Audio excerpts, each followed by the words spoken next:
Like I say, I had been in power for quite a long time. I was a very, very rich and powerful man. Yeah. Well, rich anyway.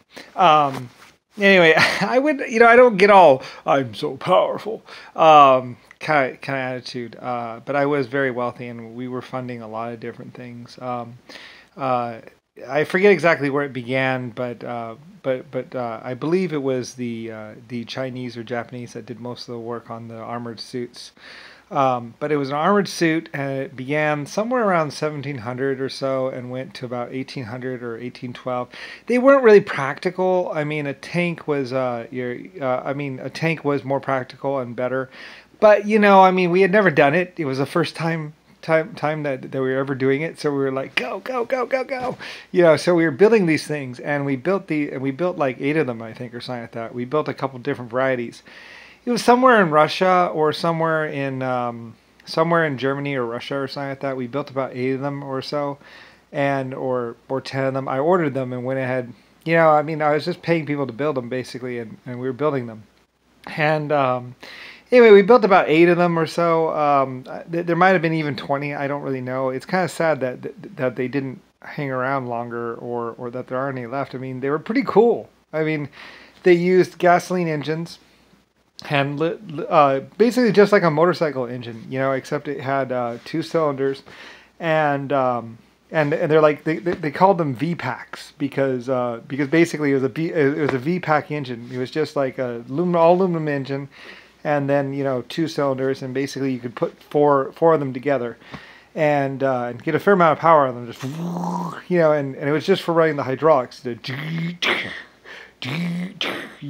like the controls. The guy would lift up on the control, and then leg would lift up, and then he'd push and then he'd push his foot forward, and so. The control mechanism for how to walk with it, was a little bit issue because you had to kind of like sit on a bench, and then you would basically just run it with your feet. You'd lift up and it would lift up, and then wait forward. It was kind of hard to get the actuation of the control. Getting it to walk right was a little bit of an issue because you're going like it's anyway. It'd take a trick though. But anyway, they did exist. We built them. And the Japanese or Chinese were working on the project. It was somewhere in Russia or somewhere like that, or Germany. It's one of the reasons why they always said Hitler has all these super weapons. It's like, it wasn't Hitler. It was LS, me, Lucifer Star. I mean, come on, man, no respect. But yeah, you used we were going with the recoilless rifles for the arms, basically. Each arm had a recoilless rifle on it, so it's like, so you'd and targeting was a little bit of an issue too, because like, but the drivers could get pretty good at it, and they sat like in the middle, or somewhere inside. But yeah, and it used a little fuel tank on the back, and like a 20 or 40 gallon fuel tank, and then basically like little motorcycle engines, little V-pack engines that would go, and it'd go, and it'd move and stuff, and it had hydraulics and stuff like that. It was all hydraulic. We wanted to use air rams, but we couldn't. We couldn't get the power out of them, so they had to be hydraulic and stuff like that. Anyway, and heat buildup and stuff. We're going with thinner oil and stuff like that, and trying to get the oil mixtures right, just the right viscosity for the oil, because it's finicky. And then these things did work. They walked. It shows pictures of the dead pilots too, after some piece of whatever killed them. Like I said, Nixon or JFK was psychotic. Anyway, they wanted to take down everything, so. They eventually, at great cost, I mean, like I said, they did have depleted not depleted uranium. They had uranium thermite charges, basically, for the ammo. They had last resort ammo too, basically, which is basically, if you're all gonna die, here you go. My LSLS rounds. Don't plan on being around here afterwards, though. Yeah, they did have last resort ammo. I had what I called last resort ammo, which means if you're gonna die, and you know that they're going to do whatever anyway, then LSLS. It's almost like SOS, but LSLS rounds. Basically, uranium, thermite, and ye fucking ha. They're not going to be alive afterwards. Anyway, yeah, they had that. So, yeah, it was last resort ammo. I did that a lot. Last resort ammo. Here you go. Because, you know, they were pretty well fragile, you know, and so one hit would pretty much guarantee that they were going to drag the people out of those things. But they took down quite a few tanks before they went down themselves, and they were still firing even though they were on the ground. So those Chinese or Japanese people, I mean, the people that were manning them did not go quietly into the night. So anyway.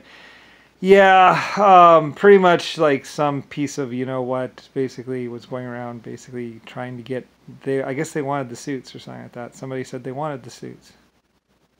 But anyway, they wouldn't give them up because they knew they were yours.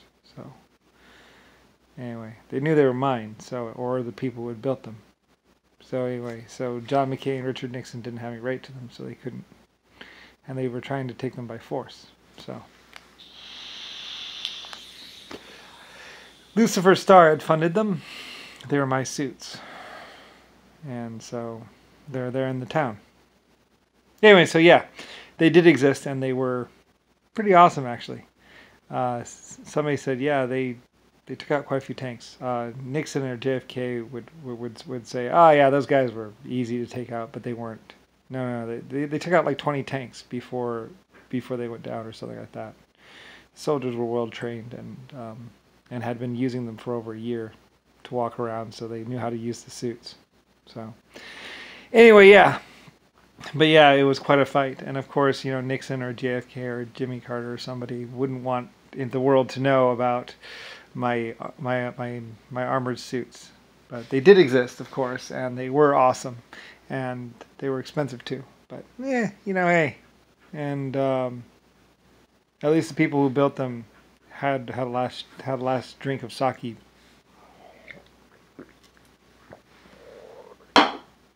for the homeland before they went into battle. I don't know who they're going up against, but I suppose somebody came to kill them. So I had all these bases, and you know, anyway. So anyway, but, you know, some people said, well, at least they had, you know, they were well defended. So anyway, yeah. But they existed. They were in Russia or someplace. There was like 8 or 20 of them. My little crazy projects. I had all kinds of crazy projects. You know, I mean, it was not going to be easy to take out my people. So, anyway, but yeah, they could cruise around and stuff like that. They worked pretty good.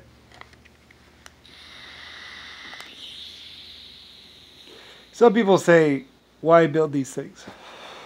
I always said, why not? And besides, when they come to kill you, at least you'll have something. And that's what those people had. They had something. So, anyway. Yeah, but they existed. They were really cool.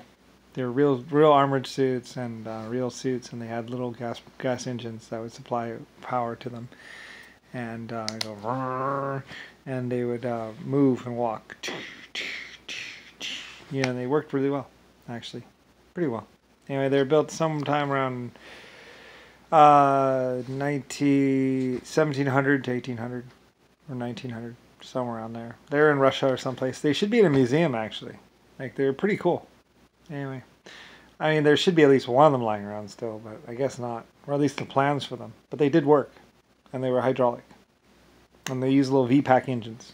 Basically just 2 cylinders. And they worked really well.